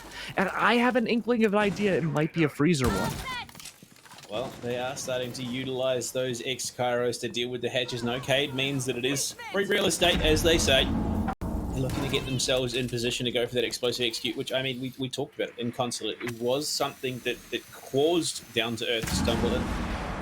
Mismanagement of resources potentially becoming an issue now. They had the majority of the hatch open, but I think they just wanted to accelerate things and use the X-Kairos. Now, if they do get themselves downstairs, they do need to breach anything, they're going to have less resources for that. 50 seconds left, though. Holding down in Pillar. Bone. Looks like they might be trying to go on the solo journey. Downside of blue, but there's still one. It's going to be Dunkey. He's out for revenge yet again. He was able to find it before, but no, it's Junior this time, and they're going to find the wrong end of a barrel. Having two going down blue now. Already able to find the Malusi. It's two gone on no plan side. Make that, though, two now left on the side of the defense. It's going to be up to the rest of these attackers going on through. A 3v4. I'm sorry, no, a 4v2 now. These last two defenders make it one. Yusuke on a triple, no less. Have to hold it all down. You have Callie left alive, having the ult in hand, trying to find at least where that plant is, but it's no use. Down to Earth find round number one. Well, okay, it seems like my sacrificial lamb theory is out the door now. Down to Earth, they come into Oregon with a hiss and a roar on the attack. This is a map that they know all too well, and I think now we're potentially seeing the opposite side of that coin. I said no plants came in, they were prepped, they were on top of their game when it came to understanding how to approach a map like Consulate. And now it seems like we might see the exact same, but with Down to Earth and their understanding of Oregon. So it's good to see no plants. They're not going to force basement once again. They're going to be going upstairs. They're going to be going to dorms. Valkyrie is on the board. So I think, honestly, Valkyrie probably a little bit more secure, a little bit more potential on a bomb site like this. But they're sticking with the Maestro. They're going to be committing to it. Yeah, I mean, the Maestro, I think, was a decent idea on Garage, right? I mean, sure, having the Kaid would have been cool, but we didn't even see Down to Earth go for Bunker at all. I think that was a really good foresight from No Plants in bringing out the Maestro again. Sure, it was unfortunate that he was pushed back a little too much to really give a full fight to the round, but had they gone with that original plan of going, Freezer, Down to Earth could have been mowed down like blades of grass against the lawnmower of that Alda. Well, the older... Look, I have my own personal opinions about Maestro and which guns he should be running. Ooh, do tell. But ACS 12, 100%. ACS 12, you should be spawn peeking every single round. Otherwise, what's the point? But I mean, the old is great, but it requires you to have the element of surprise, or at least a denied line of sight, because there are a few guns that you are going to take a heads-up gunfight against the older 5.56 and... Sorry. Take the heads-up gunfight with the older 5.56's Maestro and come out on top, especially if you're, trying to go one-on-one with Yusuke on that Ash with the R4C. I mean, I guess Yusuke had the element of surprise, too. They just dashed down the main lobby stairs and found a body like it was nothing there. But now at least there's another floor for no plants to play with, right? They're on the very top floor. There's no elevation from the ceiling that really can be worked with. And so now we could probably see a split take on attic and master hold like we usually do. There's a lot that could go very right, and a lot that could go very, very wrong here in the setup. But they have opened up some of attics they can contest, anticipating the aggression out of the defense, but that's not what's currently happening. But it is going to be droned out as well. They want to clear things out. I mean, I talked about it with one of my co-casters in ANZ the other day. Dorms plays out very, very similarly to CCTV cache on Clubhouse. You need to approach it from two angles. You cannot just force through the same position, otherwise you're going to struggle. So whether you're coming in through double window and attic, or master bedroom and attic, or white stairs, you need to have at least two entrance points for your team, because if you lose out on one, you still have the potential for a flank and a counterplay. Unfortunately, especially in a situation like this with a Maestro on the board, if you're forcing into the same angle, you're going to get mowed down. Nitrocell countered to the frag grenade. Unfortunately, Carly not finding anything, just a bit of damage herself. But that could have been a big upset to the down-to-earth strategy. I don't know whether or not I'm surprised that that Nitrocell didn't connect. I really thought it would have hit the Maverick, but no, it's seemingly not. In fact, the Nitrocell comes in for revenge for not connecting, and Cowie's the first one to go down. Navozo's in a great power position too, holding down on the northern side window inside of Kids. However, with that being said, they're only able to find one, and they're only able to find one doing so, but they strike back from the sides. The defenders pushing up a little bit more, finding yet another, and now with the master closet open as well, it's gonna be that double-sided pinch like you mentioned. Everyone on no plan having to hold down their angles, and they have to really make sure they can play consolidated, because we talked about the double pinch, but what about three potential angles? One on big window, some inside master closet, some going through attic. It's going to be a tough battle for these defenders, but they're not able to win these trades. A 4v2 turns into possibly a 2v2 back.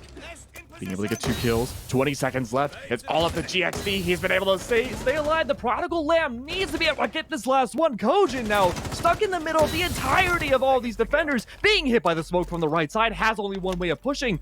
10 seconds left. No diffuser in hand, has to find these last 2 kills, but they're both holding the same exact angles, waiting for the firing squad to go on through, and there you go. It connects. Not only that, but being on cams the entire time with that evil eye in position above the first ball table.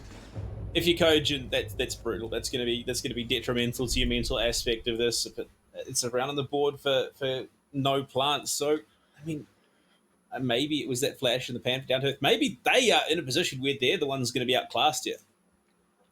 Holy. So we know Kids now works in NPL's favor, but we're going to be returning back to Laundry Room. And do you think we're going to see any crazy changes for the defense? I don't think so. I'm going to question whether they stick with this Maestro pick going ahead, because I don't know. It hasn't felt like it's doing work for them yet. Yes, the camera is great to have and all, but on the whole, if you're smart enough with your placement, with your black eyes, you can do just as much with Valkyrie. Yes, the gun is, I would admit, probably slightly better for a Maestro, but you can still make it happen with the MPX if you connect on the head. But seeing as they are at the moment getting themselves set up again for what you would argue is the go-to setup for this bomb site, they brought a mute this time to try and deny some of that information, which is ever so key in this situation.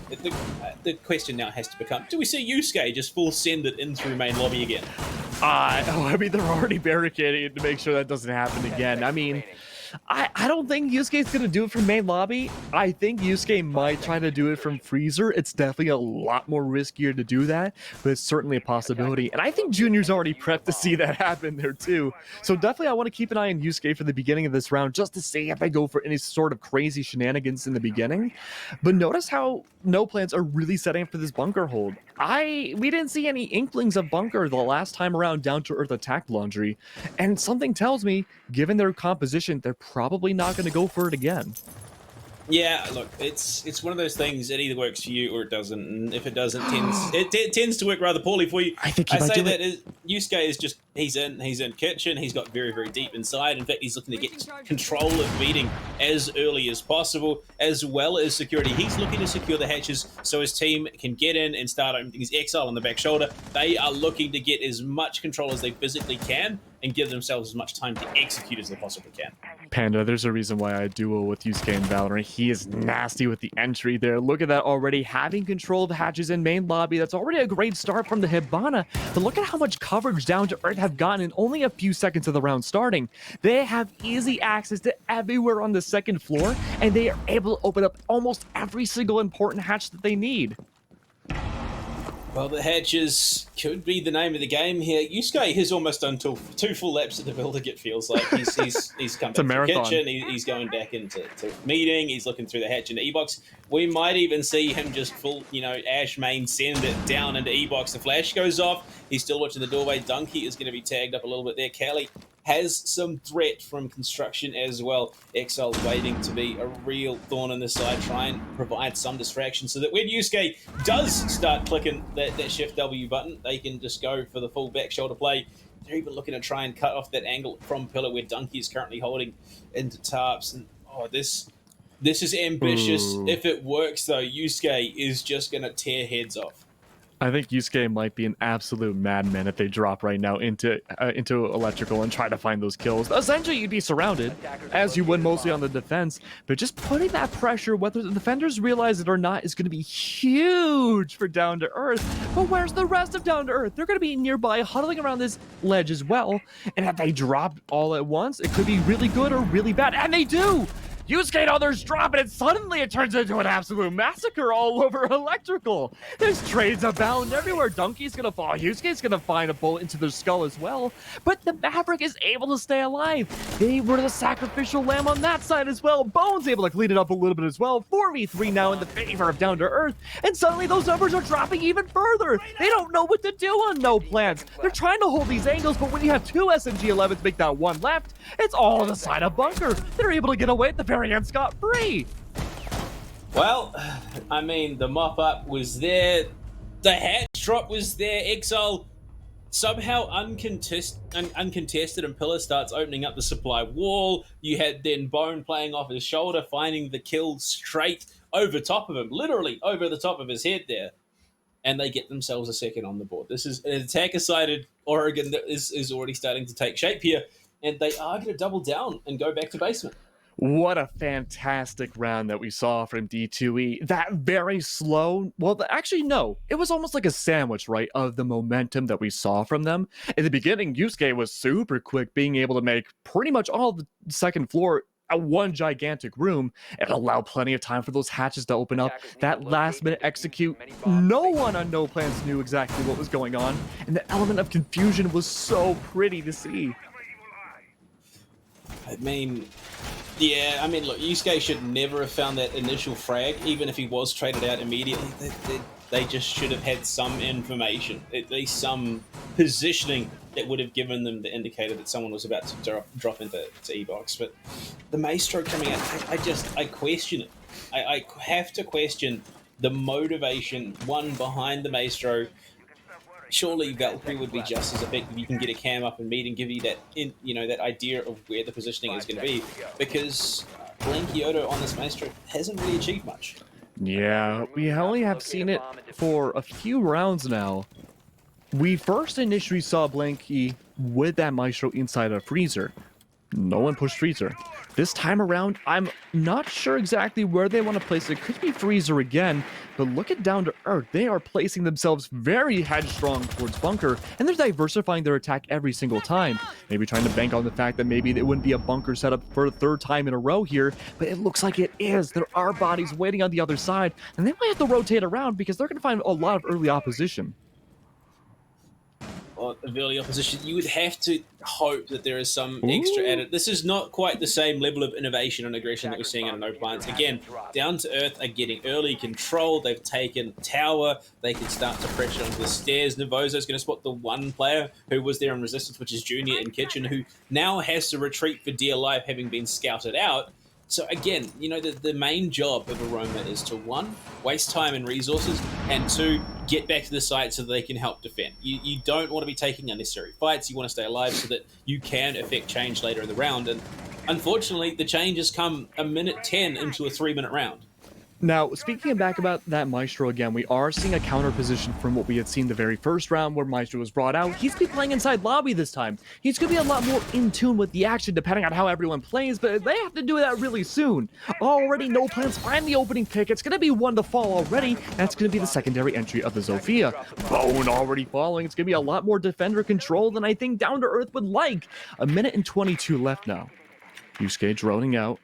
Not finding a whole lot. He is able to spot 2 bodies inside a pillar, or at least 1, but we know there's going to be 2.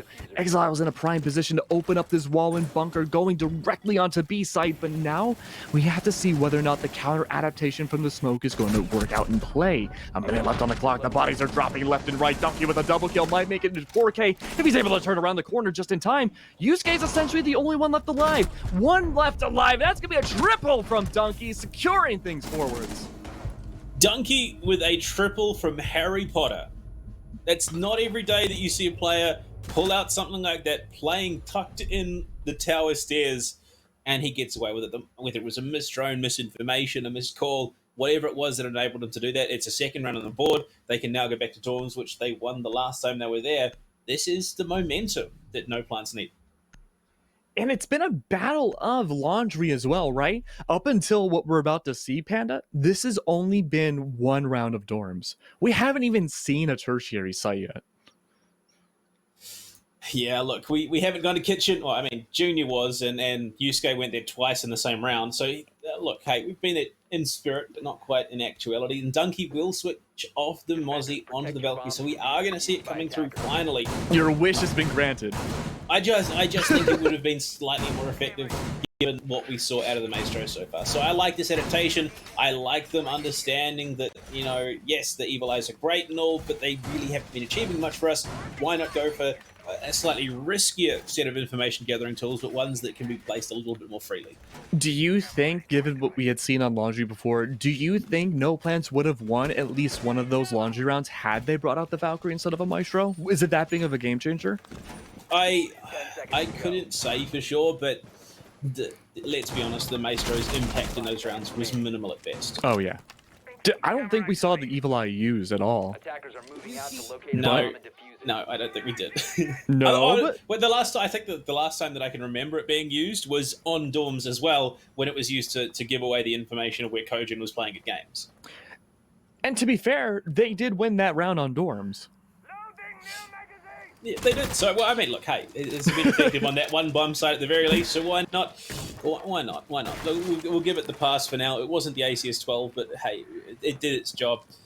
We're in round number 5, Keg. We're 2/3 of the way through the first half. It is neck and neck. We're looking like it could be.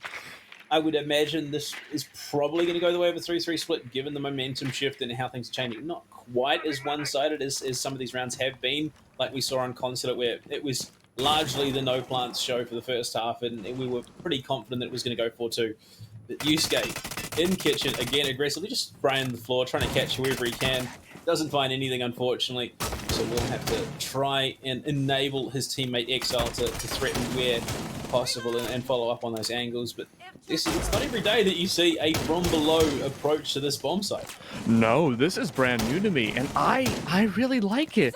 They are just ripping open this kitchen every single round. You gotta feel bad for the homeowners, but I feel more bad for Down to Earth. Holy moly, they're going down everywhere. Surprise ambush comes on through, and they can barely survive each other. It's a 3v3 now. They just all popped out like one of those little toys, and I mean, it worked out so effectively. A Jack in the Box, thank you, Ocho. Like from Elf. But anyways, no, you get rid of the Valkyrie, you get rid of the Melusi, and I guess you get rid of GXD on the smoke too. You're down to essentially your intel to be left alive and hold down the entire site. This is looking very defiantly in the favor of Down to Earth. It's a 4K already from Exile, now just pretty much showing off, but Kojin's gonna steal the ace. What a atrocious teammate. Who in their right mind would do that? I mean, they had the information. They could have fed it to him. But I mean, Exile just played that phenomenally. The positioning, the angles that he opened, actually winning the follow-up gunfights, having just used the skeleton key. That's what you're looking for in a Buck player. And I mean, Exile, the man himself, he's full of confidence, so it makes sense that they go for it. The interesting thing here is it seems that maybe Down to Earth are reading into a site change, because it's not going to be the Buck again. It's going to be a Maverick. Maybe even preempting the changes that No Plants were going to make to try and counteract the verticality of the Buck. So I can't say for sure whether this is Down to Earth counter-strating themselves, or overcompensating and preempting what No Plants are looking to bring this time around. Dude, I just can't believe I forgot what a Jack in the Box was. Can you remember what the song that a Jack in the Box plays is called? Yeah, because I saw Elf recently, and they have that whole scene where he's trying to do the Jack in the Box, and he gets scared. I don't think I've ever owned a Jack in the Box. I mean, what's the name of the song, though, Kick? That's the question. Oh. I don't know. It's Pop Goes the Weasel. Man. I need to go take a walk. I feel old. You guys make me feel constantly. Every single time I come on the SCS stream, you guys make me feel old. I hate it. What do you mean? I'm elderly. I'm turning 22 next month. I mean, to be fair, I was on Caliber Jacob's stream earlier, and we were talking about Monsters Inc. and how it came out almost 20 years ago, so... Really? Holy... Oh, thanks, guys. Tell me how hard it is to be under 25. I just don't understand. It's screw all of you. No, it's great. I love being here. I love the gameplay. The kids, it's not me that's out of touch, it's the kids. Isn't that the quote that Skinner makes in The Simpsons? Yes, yes, the episode where he finds the comet, or Bart finds the comet. But I'm wondering now, can Down to Earth find the opening engagement here again? They've been really good about that for the entirety of this game. I would say all but maybe one round. I think that was the last round where every single time Down to Earth found the opener, and look at that, nothing changes. Nivozo with the pistol. I mean, Dunkey did work with it in the last round. This time he's not quite as successful, even though they did still lose it. Unfortunate to... yeah, you got to... Excel, if you're going to make a smiley face, at least finish it off. Okay, no, so he's going for the one panel equivalent of 6x Kairos or Selma, and then, yeah. So this is what could also be achieved with the standard Hibana setup, but Exile's going to do it himself. It gives the opportunity to contest the angle while still getting yourself into attic. It's cookie cutter stuff. These guys just know how they need to be playing. I just want to keep watching Yusuke play here because he has done some crazy entry for the majority of these attacking rounds. And this is the last round of the first half. We're not going to be seeing them go back to attack unless we do see overtime. And given the 3-2 split that we do see right now, it's a very strong possibility this time. Much more stronger than I think on Consulate that we could see a 3-3 split. Nivozo, however, it looks like it could be a 3-way split going into the site as well, having some control of attic. Some, it looks like soon a closet, and soon even a big window. We saw Nivozo play here last round. Didn't last forever. No Plants was able to find it relatively quickly. But having so much being spread apart and divulged, Panda, this is looking like a strong take again. Yeah, I mean, they've got the building blocks. That's exactly what you want to need. The those little steps that set you up for success when you go for the explosion onto the bomb site. 50 seconds in play. Bone getting some key information here. In fact, multiple drones finding information. Exile could look to do some work with that. He has been charging ahead with the frags. Yusuke priming himself on that trophy door, waiting to counteract someone, but Bone to go down. Carly gets refragged out immediately by Exile, who is getting closer and closer to double digits. Nivozo trying to find that tight angle into the corner from the double window. Anki Yodo holding things down with the Orge 3. Can't quite connect the shots, but it's all about wasting time at this stage. If they can slow things down, Exile is going for the plant, not quite in the smoke. GXD will hold things for now with a second toxic canister, trying to go for the contest, and there's very little time, very little room for Down to Earth to work with. If Exile goes down here, they could find themselves unable to go for the plant, but he does succeed. They have that time. Junior finds one, and all of a sudden, with 40 seconds to play, we're at a 3v3. Oh, and the post plant now with 3v2 on the board. These last two defenders, they were in a similar situation before, but now only having one left alive. It's yet to be over. It's already done. Down to Earth find the 4-2 split for themselves. Well, it's interesting. They've gone and traded the half split on the. Actually, it was Yeah, it was the attack for no plants, I believe, in the first. No, I might be crazy. I might be wrong. Who knows? We're here though. It's a 4-2 split both ways in the opening halves of each map. Now we see Down to Earth heading onto the defense, which honestly, I from what I've experienced watching these guys, it definitely feels like they're a little bit more comfortable on their defense on a map like Oregon. So I would be more inclined to believe that they can push it over the finish line here. But no plants. We haven't seen their Oregon attack yet, and their attack on Consulate was quite capable. It's still anyone's game.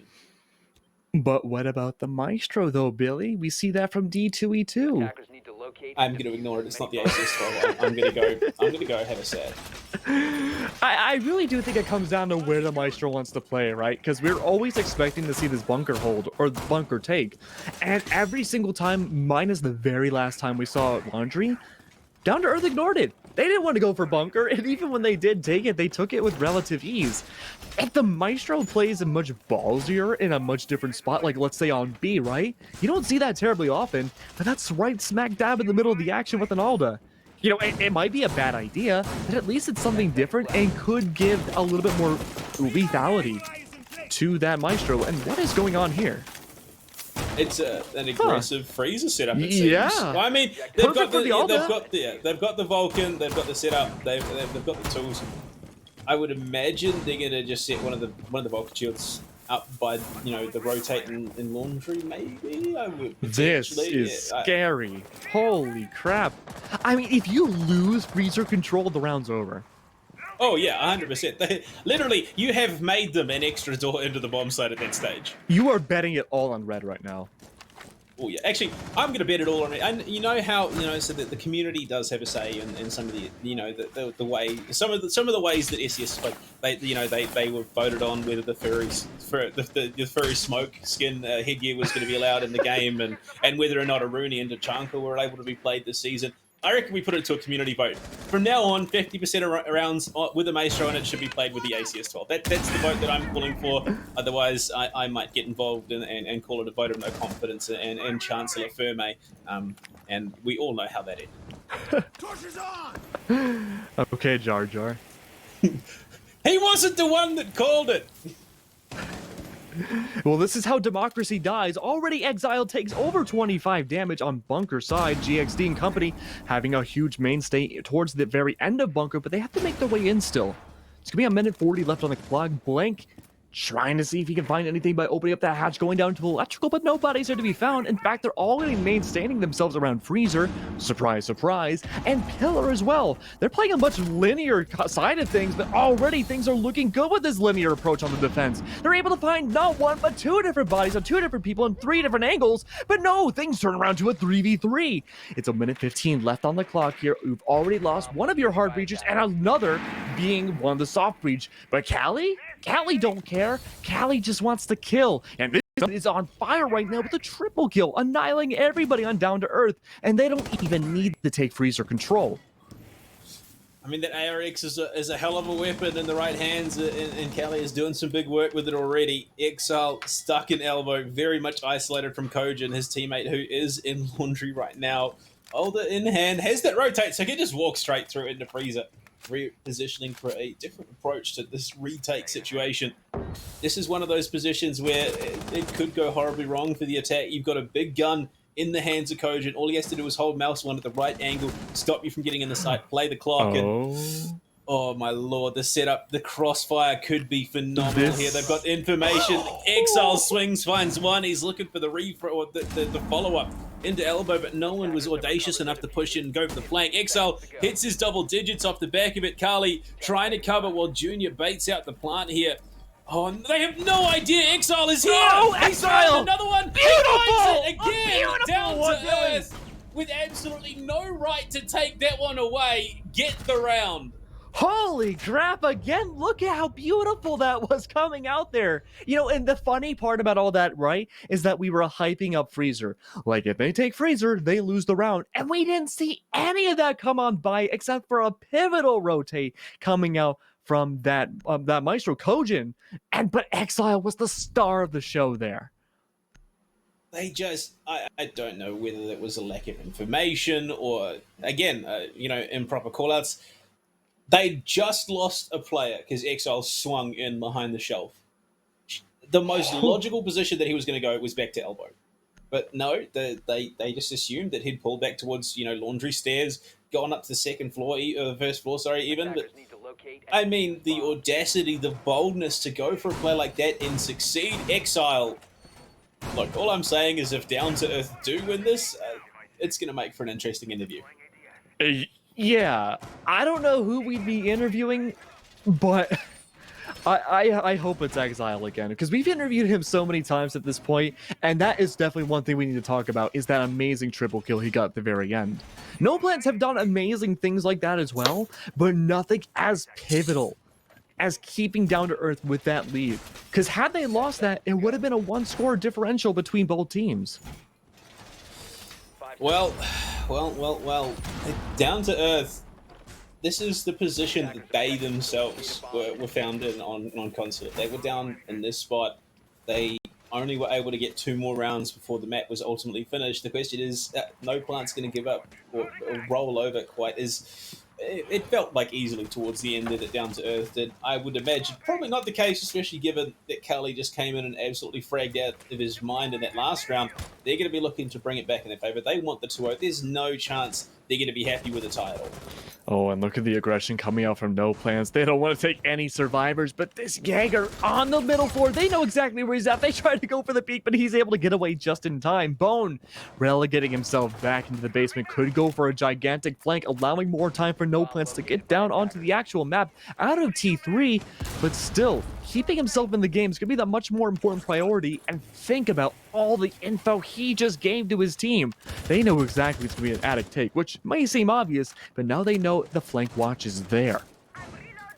Well, first minute burn, and again, a lot of ground given, but this time, I gotta wonder, do they have that ability to explode? They don't quite have either Bone or Exile leading the charge and finding those phenomenal frags, but they've got the angle that they could possibly utilize to get into the site. Obviously, kitchen meeting, it's very, very easy to get and go for that plant. It's how well you can keep your teammates alive. And Kojin, with the angle, with the big burr gun, is going to be spotted, so we'll just have to duck out for the time being. Has to play on the hatch, and Navozo is going to be the first one to go down. Not killed, but down, so they might be able to follow up on that one if they land a frag grenade in the right place. He's trying to crawl. Exile gets the trade, get GXD to go down, and we're effectively in a 4 versus 4.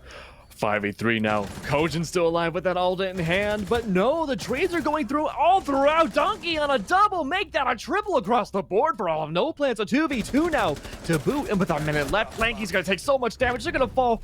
Down to Earth might be able to bring this into overtime, but there's still one alive. It's going to be Donkey. He has to hold still. He needs to get that diffuser. He has so much potential intel, and he still has almost all of his utility to work with. 44 seconds left now. Yusuke's just holding on tight, waiting for a potential plant to go down, letting Bone do all the rest of the dirty work, it seems. But Donkey's going to take a different avenue, try to go through kitchen as Bone's up above. He's able to find the vertical shot. Down to Earth, bring it to overtime. I'm sorry, what am I talking about? Match point. I mean, not entirely wrong. It would be overtime if No Plants had picked up some more rounds, but... True, yes. Match point, probably the more accurate description. And, I mean, this is... We 7-4, it was a pretty solid victory in the side of No Plants. If this is a 7-2 in favor of Down to Earth, that's...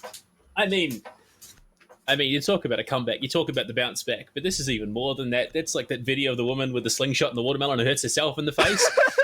I saw that. Oh. But I mean, what can we see next, right? We see the Aruni come out. We haven't seen her yet. I'm really curious to hear your thoughts, though, Panda, about how she can transform this site. I mean, it fulfills a similar role to the Wamai, but actually probably closer to the Jaeger more than anything. It's just a natural deterrent, and obviously with it being able to be reset every 30 seconds, it's a phenomenal tool the later you get into a round, if there's no chance for a reset with the, if you're getting down, sub 30 seconds as an attacker, if you burn it, phenomenal for you. But if you're getting to, that later stage of the round, you have that chance for a reset, and the attackers then have already burnt their utility, dealing with whatever shields, whatever gadgetry, those Aruni gates themselves. That it's heartbreaking. You're gonna have to face tank the gate, take the damage, and then try and still win a gunfight to follow it up. So I'm interested to see how they implicate it, how they utilize it. Yusuke, what are you doing, my friend? Surely not. Oh no. Yes. Oh. Yes. No. Oh, please, yes. Oh, he's going to bait out the audio cue, too, but they're not going to go for it. I don't know if they could hear it from that distance, but it doesn't. Oh, come on. Yusuke, if only you had known they were so close, yet so far away. But Bone might have a little bit more opposition up top. Drones are starting to come in. 2 bodies outside. If Yusuke jumps out and tries to go for it, we've been seeing it a lot in SCS through different teams. I would love to see such a crazy jump out here. I'm just waiting for there we go. Kali, Yusuke! head removed. Yusuke had absolutely no right to win that. They had the information. They had potential with the frag grenades. And Donkey says, no, thank you. I'm outies. We're going to go somewhere else and try and get ourselves into the building. But that is an avenue which, I said, you need to take 2 avenues to get yourself into the bomb site, get yourself that security. They have completely voided Attic. Yeah, and that's not something we see too often from an attacking team at all, right? Now, previously we have seen a lot of teams, No Plans 2, going for a 3-prong attack, the other and less known prong being Big Window, but now it looks like they're only going a singular distance. That's going to be Trophy Room getting onto essentially both sites. This is a great area for Down to Earth to really narrow down their sights, literally and figuratively, about where to find these last No Plants. 1:26 left on the clock. That Aruni shield's going to be in the way, but they're still able to shoot bullets through it. They're able to find so many. But these attackers are suffering so much that there's only 3 left alive. Frag grenade, just straight into the ADS. That is soul crushing if you're, if you're on No Plants. 3 players to the 4 remaining Gun to Earth. There's a minute left, so there is time to go for the quick beat. He doesn't quite find it, and unfortunately gets tagged up himself that 2 times, not quite pulling out the way they want it to. Thank you, Odo. Looking for the angle from the game's window. Again, just a second too late. Just a hair off finding what could have been a game-changing frag. Donkey back in position. GXD with the crossfire, swinging out from behind the bunk beds. Exile and Donkey trade again. The Peach and Roni. It's a good gun. I'm a big fan of it myself, but unfortunately, it doesn't need to win the gunfight. GXD 4v2? finally gets felled. It's a 4v2. Blanky Odo. They just don't know how to get themselves in here. This could very well be the final round of the night, and it's looking like that Blanky's the last one alive. Now it's going to be GG said in chat, but is it really going to be? The answer is going to be yes. Down to Earth, redeeming themselves from Consulate, able to tie up with No Plans tonight. 1-1 between both. This is going to be one crazy season, Panda, and I'm not sure who's going to come out on top here, because already the former champions having a bit of a rough time in map 1, bring it back handedly in map number 2. Yeah, look, it's like that Olympic race, the guy who trips over and still comes back to win it in the end. So it's not a net loss overall for Down to Earth, but it's just an unfortunate hiccup in map number 1. They bring it back, they get a much more convincing win on the second time around, and they will at least get themselves some points on the board. So 1-1 split between these 2 teams. It's a tie. No one's right. Suck it, Lynx. You're not right. I'm not right. I'll take that. I guess that lawyer brain doesn't quite work out the way we had hoped, but no. Well, I don't think... you can't draw a court case. I don't believe. Unless it. Can you? I'm not a lawyer. Unless it gets thrown out. But is that really a draw? I don't think so. Oh. Well, shrug. I don't know. But at the very least, no one here predicted to see a tie. That 80-20 split didn't quite happen either. 50-50 was the way to go. Well, I mean, look, I think it purely came down to understanding the preparation coming into this matchup. No Plants were far more prepared for Consulate, whereas Down to Earth were far more prepared for Oregon. And there were some interesting plays all over the board, some minor hiccups that will need to be addressed by both teams, but on the whole, it's not every team that can come into a brand new season take a map away from last season's champions and still give them a fairly decent run on a second map and still lose it. And some of these players are relatively unknown in the scene too, right? They made a huge name for themselves tonight, and this is only one of the first play days of the entire season. Imagine what they can do by week 4, week 5, and maybe even the grand finals. Well, I mean, look, hey, this sets an interesting precedent. You know, you come into a season, the former grand champions, they're your first matchup, and this performance shows that, you know what, they're not gods. Gods, you know, they're undefeatable. They're the penultimate, ultimate power in the universe. But I mean, No Plans dealt a very convincing blow. A 7-4 is a very, very decent showing from them on their opening as well. So I would, honestly, if they can carry on that momentum, carry on that level of performance, I would put them towards the top of the pack going into the later stages of the season. I mean, that is a bold statement to make, Panda. And you know what? I'm not going to disagree either. They shown themselves to be really a force to be reckoned with going into the beginning of this season here. And sure, 7-2 isn't the best performance, but given what we had seen on Consulate, that was one crazy fight. And let's not pretend either 7-2 tells the whole story right either, because we did see some really crazily close rounds. Exile had to clutch up essentially a 2v3 in that position at the very end of one of the last laundry rounds. These were not easy rounds for either team to go out on, and Exile, especially with that triple kill, has a 2.3 rating. Holy.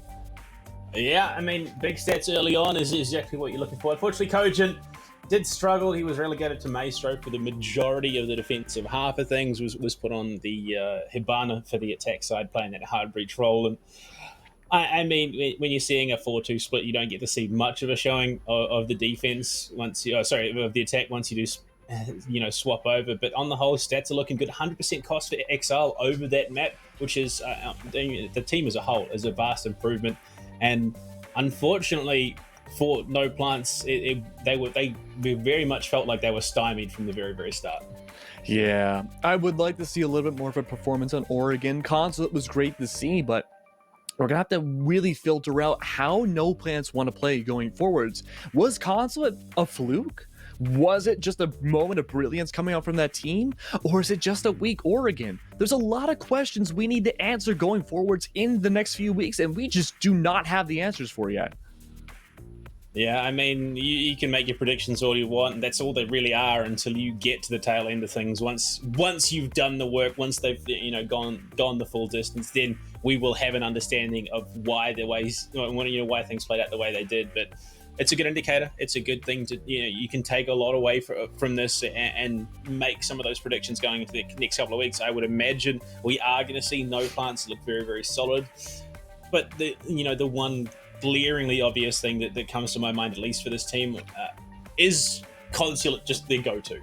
Do they have the strength on the maps? Because Consulate felt very, very strong for them. Oregon felt very, very weak. So you've got to hope there is some diversity in their operating pool. I would be really curious to see how a map like Cafe would go. I think maybe the more unconventional maps could be in the favor of No Plans, just because they can work around that uncomfortability factors of other teams.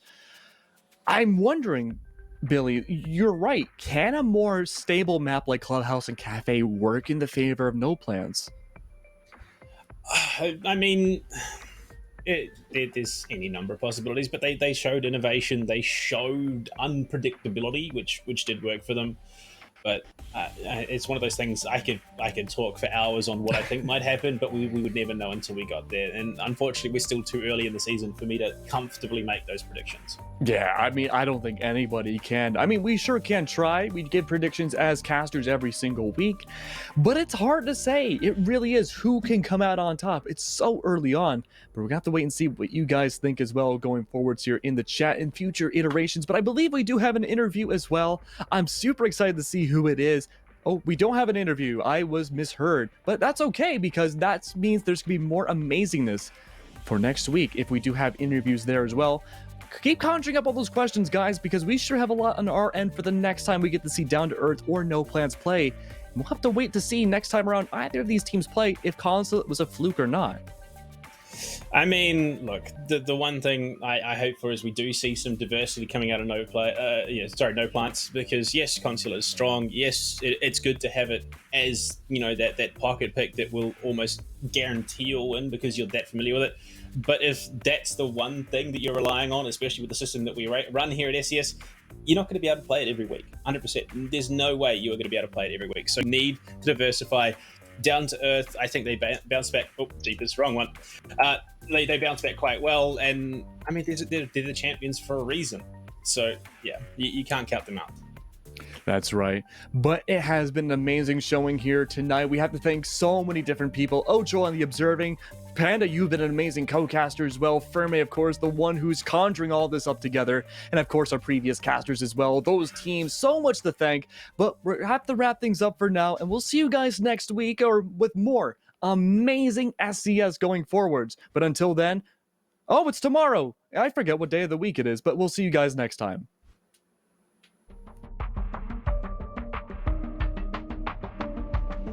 A triple kill, but Son of Finn, he'll deny the plant.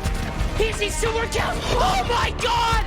Son of Finn will find more! Where's Miracle? He's trying to come upstairs, but Crafty will get the ace. He'll get the plant. He'll do it all. Device, misses shots. He's gonna have to go for the front. Oh, He pushes Dylan! on through. Dylan is better. Round 2, and there's another as Tyrant is finished off, and they all line up for Bone.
Bye.